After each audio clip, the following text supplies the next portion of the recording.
fé é um requisito fundamental para esse trabalho do sadhana diante dos desafios que acontecem na vida, e ele é um requisito que acontece em todos os momentos, não só no ano com a característica do número 6, mas ele acontece em todos os momentos porque temos todos os campos funcionando o tempo inteiro, e essa função, essa organização da experiência humana se dá a cada instante. Então, em cada instante, nós temos a chance de experimentar todas as essências, todos os números, porque cada momento é a possibilidade real. Não tem nada que esteja fora desse único momento. Aquilo que está fora são as projeções que você tem para o futuro ou os teus dilemas do passado. Mas, basicamente, em cada instante você tem a chance de viver completamente esse processo, né? E quando você está reconhecendo esse processo enquanto está fazendo, que é o caso que eu estava apontando no início, você percebe que sua vida não está fluida como você achou que estaria fluida de acordo com o nível de prática que você teria. Esse é um bom indício. É um indício de que, na verdade, você está calibrando o seu nível prânico para olhar para as questões que realmente interessam. Aí, lógico, a mente vai querer olhar para uma ou outra coisa que ela gosta mais ou gosta menos. E aí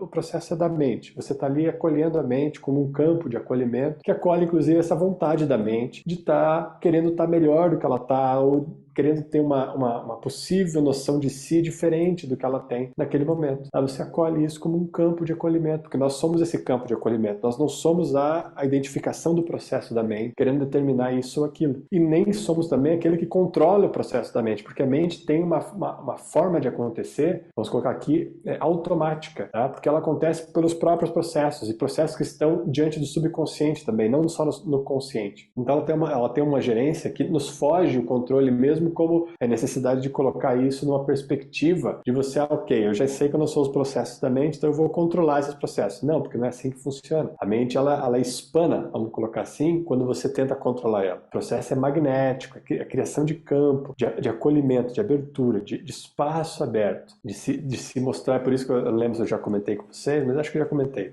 Talvez não todo mundo tenha ouvido, mas eu já comentei em algum momento. Tem a metáfora que eu usei em algum momento aí, provavelmente no ano passado, falando do Templo Dourado, lá na Índia. Então, o Templo Dourado, quem já viu foto do Templo Dourado vai perceber que o Templo Dourado é um quadrado, né, um cubo, no meio de um lago, um quadrado assim, que tem 4 entradas para 4 lados, ou seja, você acessa até um quinto ponto a partir de 4 entradas, você pode entrar por qualquer uma das portas, cada porta simbolizaria uma possibilidade, mas você acessa um quinto estágio lá dentro. Em volta desse campo ali onde você acessa, e é um campo que tem, inclusive, ainda só uma única entrada, e essa única entrada é dividida em 38 estágios. É o processo do Japji acontecendo até que você possa acessar o Templo Dourado. Mas o ponto que eu quero apontar é, em volta do Templo Dourado tem um lago de água. Não poderia ser um lago de outra coisa, né? Mas tem um lago. Bom, tem um campo de água que envolve o Templo Dourado. E essa água ali,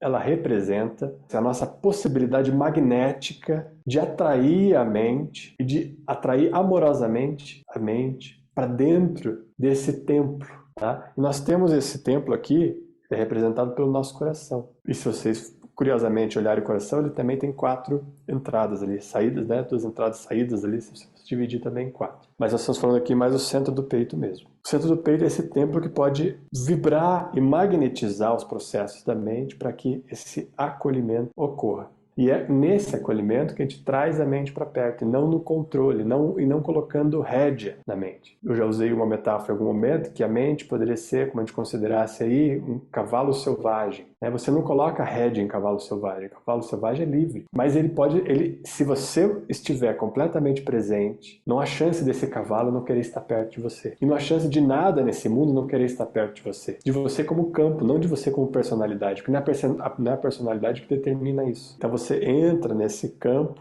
e a partir desse campo a sua própria mente se sente acolhida por ele, e aí ela então faz o mergulho.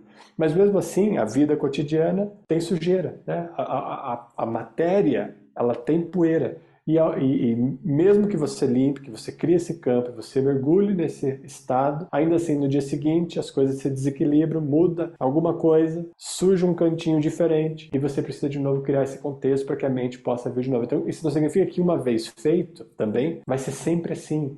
Então, por isso que você tem algumas experiências que são mais de bem-aventurança, e isso serve aí também como estímulo para que você continue o seu trabalho, porque você não sustenta constantemente esse processo sem um trabalho constante. Então, esse processo não está ali disponível para você, esse mergulho da mente não está disponível sem que você esteja num processo de limpeza e de tratamento aí desse campo magnético para que possa magnetizar a mente e trazer essa condição mais próxima de você. E falando desse templo aqui, relacionando aí com o número 6 que a gente está vendo, se a gente fosse pensar assim, é um número 4, nós já falamos aqui em algum outro momento, que determina as nossas decisões. Mas por que o número 4 determina essas decisões? Porque justamente ele é o templo, é onde a decisão já está tomada. Nós comentamos que o número 6 não toma decisão, a gente acha que a gente pensa para tomar a decisão, ou que traz esse processo aqui, ou que mesmo a intuição vai nos dar um insight para pensar, e aí ao pensar nós vamos conseguir executar alguma coisa. Quando na verdade a decisão já é o campo, é o templo acontecendo aqui, vibrando a possibilidade do pensamento vir, da mente vir para próximo. Então quando a intuição vem em forma de pensamento também, não como aquela característica que nós temos trabalhado bastante, como a percepção da realidade, mas já o processo seguinte, quando há um insight dentro de você e você traduz esse insight com um pensamento, e esse pensamento vai traduzir algumas ações possivelmente. É esse templo aqui que está magnetizando isso. É essa dupla do 6 e do 4. Por isso que o 6 e o 4 é tão importante. E se a gente fosse considerar que o 4 está regendo a nossa capacidade respiratória, nós temos aquele outra possibilidade de olhar. A sua mente é conduzida pela respiração. A mente neutra é o campo que pode garantir o ambiente para os dramas se organizarem, para o 2 e o 3 se organizarem. Sem uma estrutura dessa abertura da mente neutra, do 4, o restante dos processos não fica organizado, né? Então é muito barulho, muita coisa acontecendo. Agora, quando se respira profundamente e organiza o processo da mente neutra, a confiança surge, os processos estão organizados, e aí a ação transborda.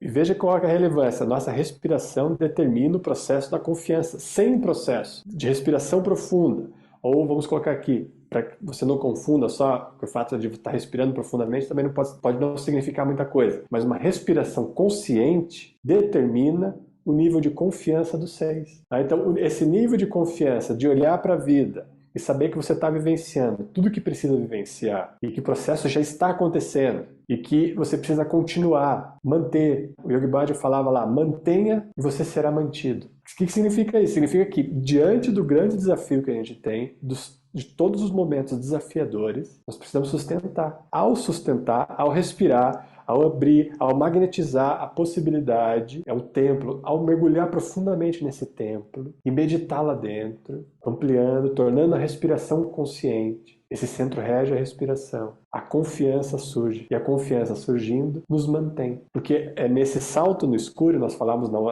aula passada sobre a relação com o desconhecido. E olhamos algumas hipóteses de olhar para esse desconhecido e como que a gente poderia treinar esse aspecto de se relacionar com o desconhecido. E é a confiança que nos mantém nesse relacionamento com o desconhecido. Mas a gente precisa estar respirando conscientemente. Do contrário, a confiança não surge, ou precisa estar meditando conscientemente dentro do templo, magnetizando as possibilidades para que todos os processos estejam sendo acolhidos dentro de casa, dentro da própria casa, dentro da origem, né? Você repousa na sua própria origem, para que então daqui transborde as possibilidades, transborde a ação. Então, veja, 4 na dupla com 6, pensando lá na soma total da radiância, nas duplas, promove esse campo possível para a confiança, e aonde a confiança é possível, vai organizar aquele processo daqueles números que nós vimos, daquele quadrante que nós vimos, vai organizar o processo do 369, aonde a ação que surge está conectada com a sutileza e ela simplesmente transborda.